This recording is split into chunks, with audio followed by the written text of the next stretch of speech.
Hi, my name is Adam Warren, and I'm going to read you a story from this book by Terry Jones.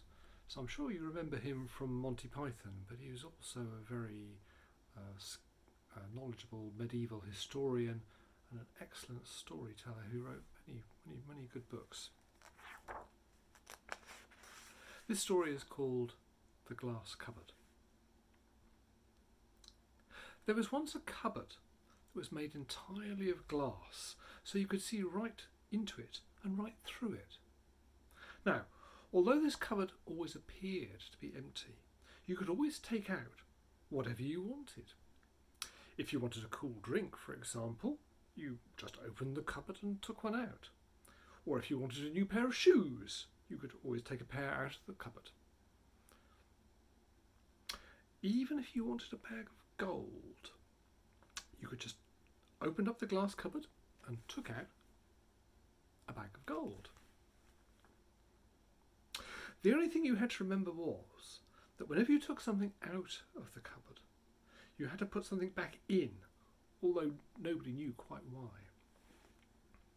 Naturally, such a valuable thing as the glass cupboard belonged to a rich and powerful king. One day, the king had to go on a long journey, and while he was gone, some thieves broke into the palace and stole the glass cupboard. "Now we can have everything we want," they said. One of the robbers said, "I want a large bag of gold." And he opened the glass cupboard and took out a large bag of gold. Then the second robber said, "I want 2 bags of gold." And he opened the cupboard and took out 2 large bags of gold. And then the chief of the robbers said, "I want 3 of the biggest bags of gold you've ever seen."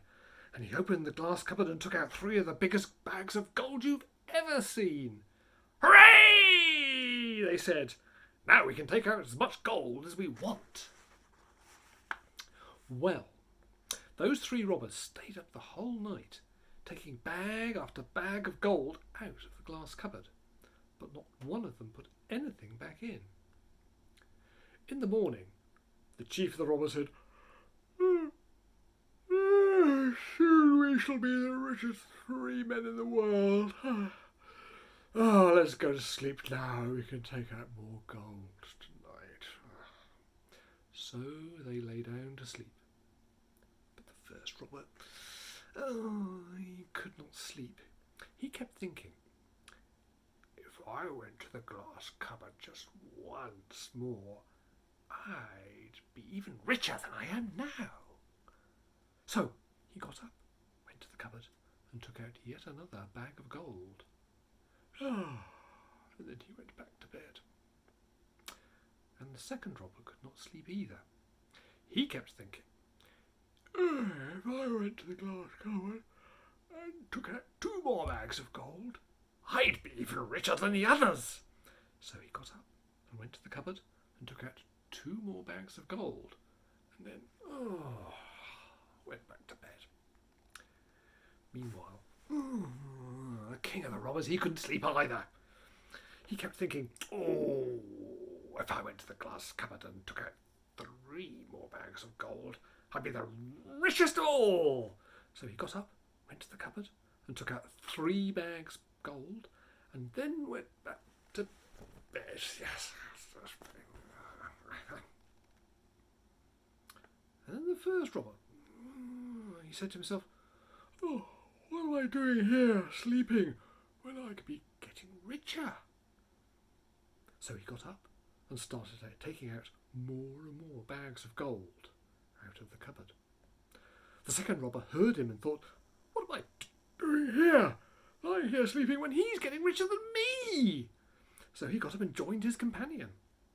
And then the chief of the robbers got up too. "I can't lie here sleeping," he said, "while the other 2 are both getting richer than me."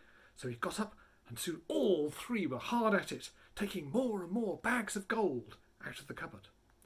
But all that day and all that night and all of the next day, none of them dared stop for fear that one of his companions would get richer than him. And they carried on the next day and all the next night, and they didn't stop to rest, and they didn't stop to eat, and they didn't even stop to drink. They kept on taking those bags of gold, faster and faster and faster, more and more and more, until at length they grew faint with lack of sleep and drink, but still they did not dare to stop. And all that week, and all the next week, and all that month, and all that winter, they kept at it until the chief of the robbers could bear it no longer, and he picked up a hammer and smashed the glass cupboard into 1,000,000 pieces. And they all three gave a great cry and fell down dead on top of the huge mountain of gold that they'd taken out of the glass cupboard. Some time later, the king returned home, and his servants threw themselves on their knees before him and said, "Oh, forgive us, your majesty, but 3 wicked robbers have stolen the glass cupboard." The king ordered his servants to search the length and breadth of the land, and when they found what was left of the glass cupboard and the 3 robbers lying dead, they filled 60 great carts with the gold and took it back to the king. And when the king heard that the glass cupboard was smashed into 1,000,000 pieces and that 3 thieves were dead, oh, he shook his head and said, "Oh, if only those thieves had always put something back into the cupboard for every bag of the gold they'd taken, they would still be alive to this day."